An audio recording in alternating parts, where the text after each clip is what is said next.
In today's world, missiles are the main tool to defeat the enemy. A missile is a weapon that can destroy an enemy in any situation, near or far, stationary or moving. Since the use of nuclear bombs is prohibited, missiles have become a popular weapon for all. Today we will know through this video, how does the missile work? What is the basic physics behind it?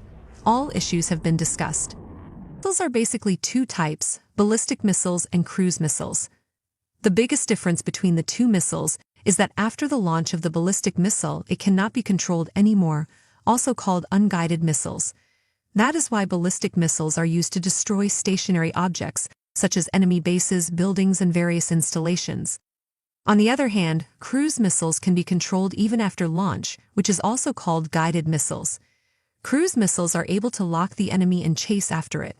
So usually cruiser missiles are most commonly used to destroy any moving objects, as well as to destroy stationary objects. Besides, all the other features of both missiles are almost the same. So today we will discuss in detail how the cruise missile works in this video.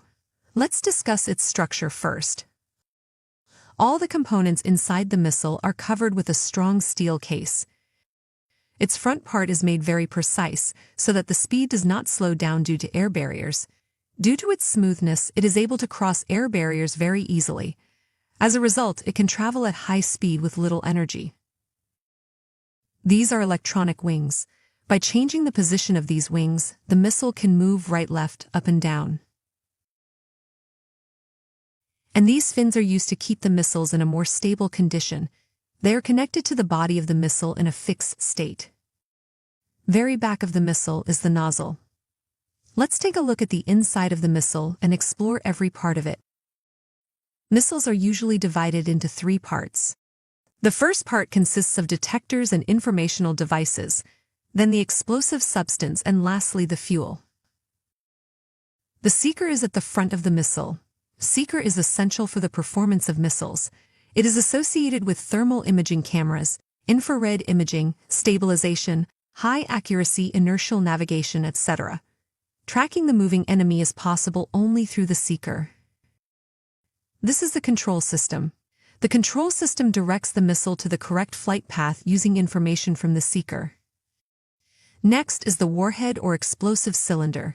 Commonly used as explosives are TNT, RDX, Shido, Azido, Azide, etc. Some missiles also use small amounts of uranium to increase the destructive power of the missile at an even greater rate. And the last part is the rocket fuel.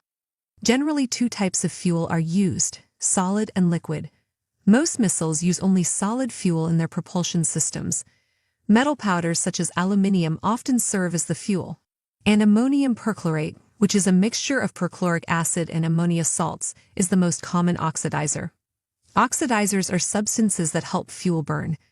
The fuel and oxidizer are packed together in a metal casing. This is electrical ignition. When it is ignited, the combustion process begins in the propellant. The propellant mixture is housed inside a strong case known as the motor case. This motor case plays an important role because it acts as a very powerful pressure vessel. Inside it, solid fuel and oxidizer react and complete the combustion process. When the propellant starts burning, high-temperature combustion gases are produced. The produced gas flows through the nozzle. This nozzle is designed to accelerate the gas flow. The rocket's propulsion system comes to life when the combustion gas flows through the nozzle. That is, Newton's third law is applied. Every action has an equal and opposite reaction.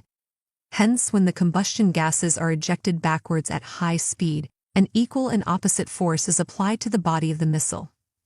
As a result, the missile moves forward at high speed. The speed of each missile is 2 to 3 times that of sound, and some missiles even travel faster than that. Now the question is how the missile is able to target the enemy and chase after it. Let's know the whole thing step by step. Missiles can be launched from anywhere like silo house, fighter jets, armored vehicles, etc. From wherever the missile is launched, it has a base station. The base station has a radar that emits radio waves in all directions. Each radar has a specific range. As soon as the enemy enters this range, the radar detects it. Sometimes satellite technology is used to detect the enemy or to launch intercontinental missiles. The radar then sends that information to the seeker inside the missile. Seeker locks the target object. Then the missile is pushed out by air pressure from inside the silo house. Then the electrical ignition is switched on and the missile is launched towards the target. Now the question is how the missile is able to chase the enemy and finally destroy the enemy due to the high speed of the missile. Let's explore each topic more thoroughly. On the front of the seeker is a radar, which constantly emits radio waves forward. Radio waves are a form of light that we cannot see with our eyes. When this light hits an object, it is re-reflected back to the radar. Also, the radar is made in a conical shape, so that it is possible to easily determine which direction and how many degrees the reflected light is coming from. Then the seeker sends all that information to the microcontroller. Microcontroller is a standalone computer. It is capable of accurately measuring the distance to the target object by determining the arrival and departure times of the radio waves. The microcontroller then analyzes that data to plot the easiest path and steer the missile's fins to chase down the enemy. Now the question is how the missile turns right, left, up and down at certain angles in the middle of the sky. Because turning at a certain angle must be determined relative to something.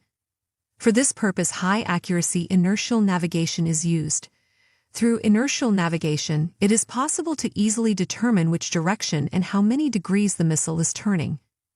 When the missile follows its guided path and approaches the enemy, the missile bursts and destroys the enemy. Also, when it's necessary to intercept another missile or something smaller like that, a direct hit is almost impossible. In this case, the missile is busted when it comes within 10 to 15 meters of the enemy. Thus, a guided missile is capable of destroying the enemy with about 90% success rate. I hope you understand how missiles work. If you like the video, don't forget to subscribe and like the video and turn on the bell icon.